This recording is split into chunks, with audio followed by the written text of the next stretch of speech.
going to introduce our guest speaker, Mr. Reed. Good evening, everyone. Class 2012. Stand up. Stand up. Take a celebrate yourselves. Go ahead. Now sit down.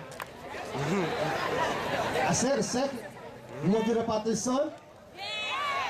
You want to get up out this sun? All right. Now, Mr. Mickens, I understand you gave me a certain amount of time. What I'm about to do, I see that as planting seeds in fertile soil. So you have to forgive me if I take an extra minute or two. Or not. Now, I enjoy speaking to young people, especially young people getting ready to go to college. Now, I'm sure you got a lot of advice about what to expect from college, from your teachers, from your family, maybe some friends that have gone ahead of you. But what I'm about to share with you now, I'm sure few have told you, if any at all. When you get to college, you're going to see people sitting at these tables, and they're going to be very happy-looking people, and they'll be giving you stuff for free. They're going to give you sip bottles and towels and T-shirts and umbrellas and Frisbees and all kinds of nonsense. Now, here's the thing. If on the front of those tables are banners that say Visa, MasterCard, American Express, or Discover, stay your behinds away from those tables. It's a trap. It doesn't matter whether you were 8 or 18. When your parents told you don't take candy from strangers, the lesson is still the same. Protect your credit now, and I guarantee you, your credit will protect you later. Now this evening, right quick, I want to speak to you about your future. I'm sure you had quite a few people tell you you've had your future ahead of you, and you do, but the one factor that will determine what kind of future you have is how you use today what you learned yesterday. You see, the biggest handicap you have at your age is that most young people your age have little to no cognizance of the consequences of your actions, because you don't have a lot of wisdom or time of experience to reflect from. I'm here to tell you today that you now have at least 4 years of wisdom to reflect from.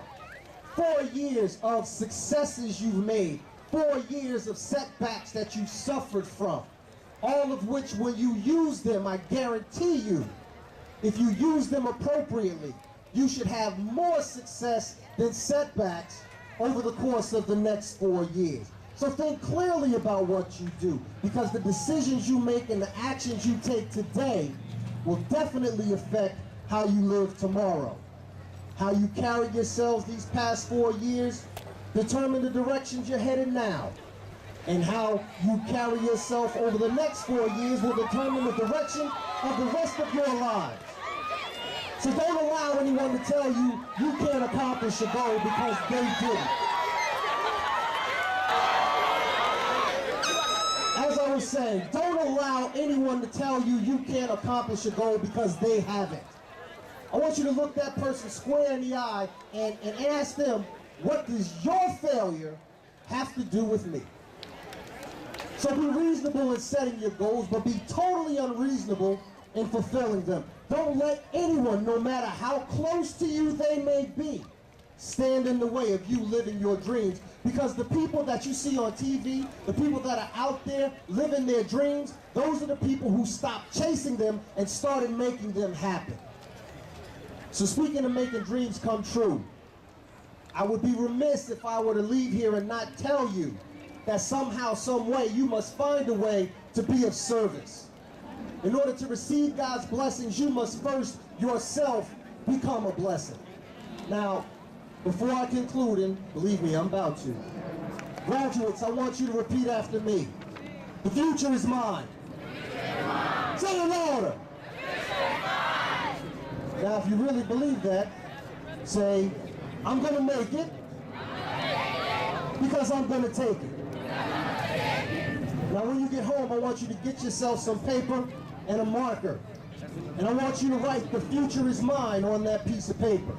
I want you to take that piece of paper and put it on a wall in your bedroom, put it on the mirror in your bathroom, and I want you to say it loud every night when you get into bed, and say it loud every morning when you get up. Say it loud at least once an hour every day. Say it when you're struggling with your homework in college. Say it loud whenever someone tells you that you can't be anything more than what you are today. Say it loud until you believe it, and know that if you got God behind you, can't nobody stand in front of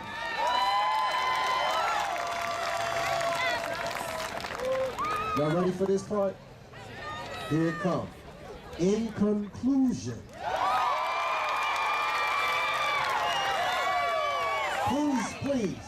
please do understand that you do have your entire lives in front of you. Wherever you become, whether you become a monumental success or a colossal failure, it's not going to be Miss Oliphant's or Mr. Mickens' fault. They've done all they can do. It's not going to be your teacher's fault, not even your parents' fault. They've done all they're supposed to do. The time has come for you to begin taking accountability and responsibility for your lives. So I leave you with the words of the Apostle Paul from the book of Corinthians. When I was a child, I spoke as a child. I understood as a child. I thought as a child. But when I became a man, I put away childish things. That counts for you ladies too.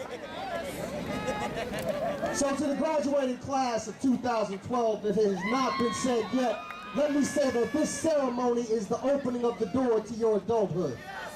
As you accept your diplomas and turn your tassels, you're crossing the threshold into that adulthood, and it's time for you to put away childish things. Know that you can have, do, and become anything you set out to, as long as you're willing to put forth the work necessary in order to achieve it. To the class of 2012, family, friends, esteemed members of the community, teaching staff and faculty, I congratulate you all, and I thank you for allowing your day. Thank you.